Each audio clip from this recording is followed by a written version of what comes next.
day, everyone. Let me first introduce myself to you. My name is Ranchalan Arquisada, a third-year college student taking up Bachelor of Culture and Arts Education. Now, I'm here today to discuss about planning, implementing, and evaluating understanding the connections. So here's the desired learning outcomes that you need to achieve at the end of our lesson. Number 1, analyze the relationship between planning and implementing in curriculum development. Number 2, explain the connection of curriculum implementation and evaluation. Number 3, discuss the interrelatedness of curriculum evaluation and curriculum planning. And last, interpret the overall relationship of planning, implementing, and evaluating in curriculum development. So now, here's the takeoff. The question is, does curriculum development end with evaluation? Yes, according to some models presented by Hilda Taba and Ralph Tyler. However, since curriculum development is a continuous process, it can be viewed like a pie. Planning and implementing and evaluating is a cyclical process, which means that after evaluating the process of planning, it starts again. The evaluation cycle. The connections. So as you can see, there is a pie, so we have planning, implementing, and evaluating. Planning, implementing, and assessing are three processes in curriculum development that are taken separately but are connected to each other. It means even they have specific tasks to do in developing the curriculum, they have one goal, and it's to have an effective curriculum, because the curriculum cannot function if planning is the only process. But if planning, implementing, and evaluating is well written and they are connected to each other, then we can have an effective curriculum. The cycle is continuous as each is embedded in a dynamic change that happens in the curriculum development. So curriculum can be also changed.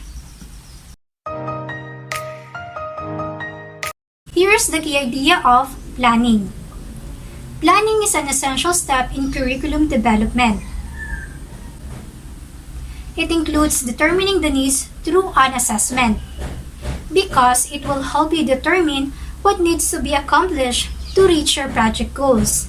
In determining the needs through assessment will inform project overall plan and approaches by helping you identify targeted strategies.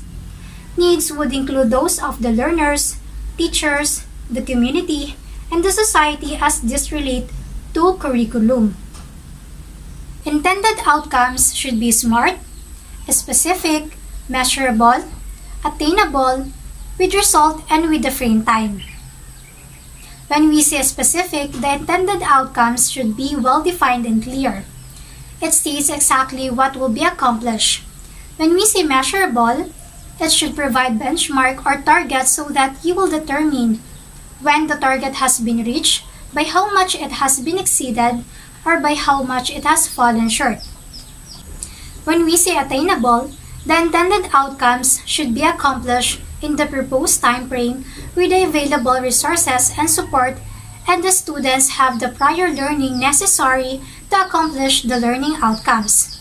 When we say relevant, does the objectives address the overall program goals? Will the objectives have an impact on the goals which is relevant? And frame time, the intended outcomes should include a specific date by which it will be completed. It is important to allow enough time to successfully implement the steps needed to achieve intended outcomes. So, what I've said earlier, if the curriculum is organized and well written, then we can achieve this kind of intended outcomes, and it helps you to focus your effort and increase the chances of achieving your goal. Intended outcomes should be doable, achievable, and desired. So for you to have achievable outcomes, it needs to be realistic and attainable to become successful. So after establishing this, then a curricularist should find out in planning the ways of achieving the desired outcomes. All of this should be written and should include the means of evaluation. So it is important to include evaluation. Its purpose is to make judgment about the program to improve its effectiveness. An example of curriculum plan is lesson plan. It is a written document.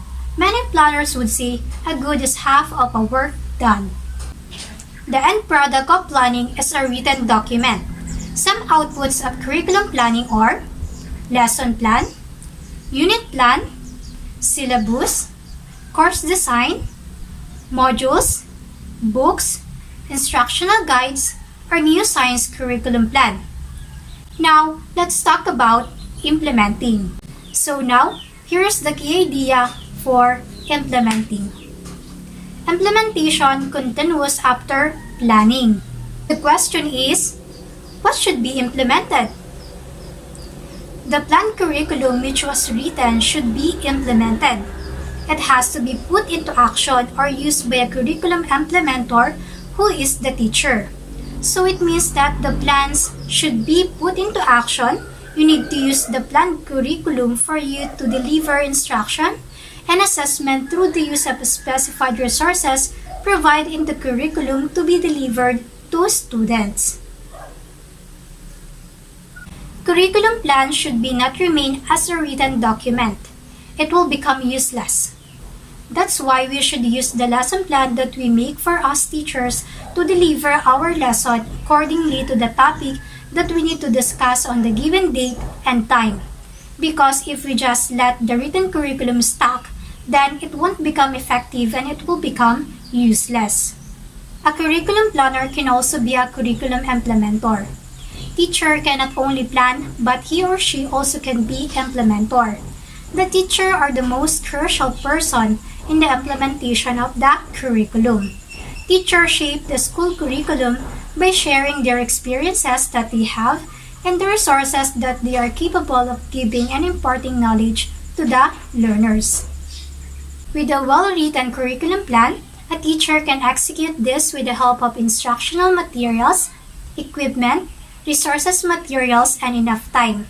So we need to consider this before teaching in order to achieve learning, and also it provides the core information that learners will experience, learn, and they hold the power to engage the learners that will access, explore, and reference as they proceed to the lesson. But it should be taken into consideration, and at the same time, it should be delivered with the choices so that the course has the appropriate combination of instructional materials. The curriculum implementer must also see to it that the plan which serves as a guide is executed correctly. The skills and the ability of a teacher to impart and guide learning are necessary in the curriculum implementation. So it is important that the teacher is flexible and creative, and the skills and ability that they have can help them to keep their classroom engaged and interested in learning.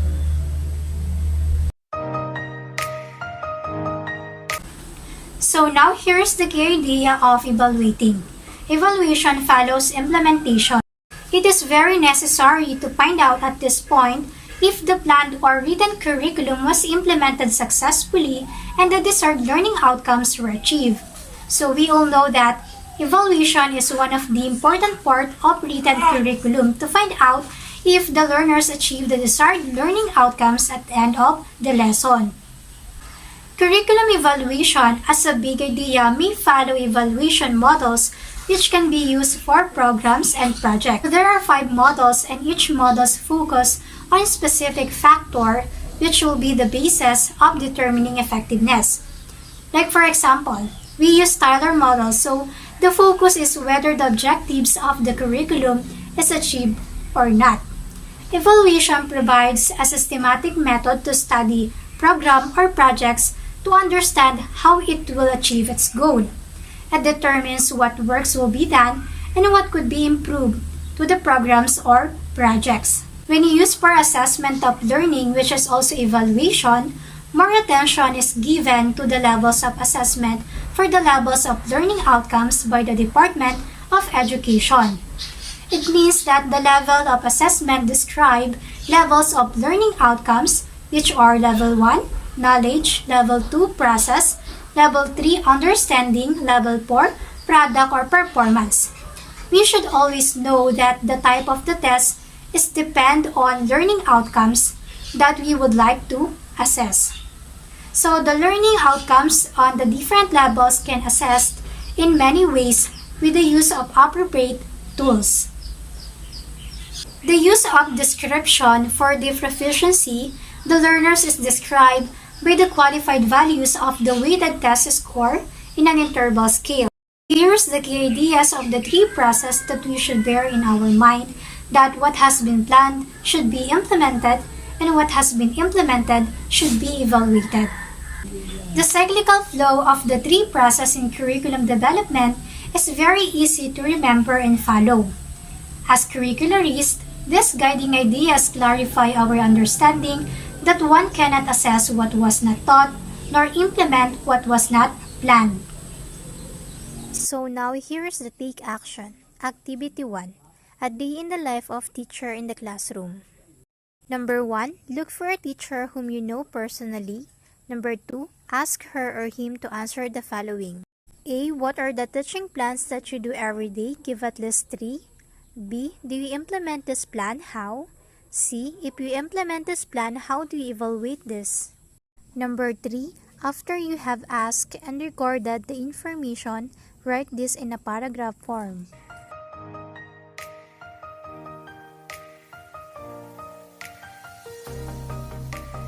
So now here is the self-check and self-reflect that you need to answer. Self-check. Match the concept with the pie. Number 1. Summative testing. Number 2. Course designing. Number 3. Cooperative learning. Number 4. Determining needs. Number 5. Guiding learners. And number 6. Making judgment. Self-reflect. Is the teacher's life a series of planning, implementing, and evaluating? Will this improve teaching? Why? Okay, that's the end of my lesson for today.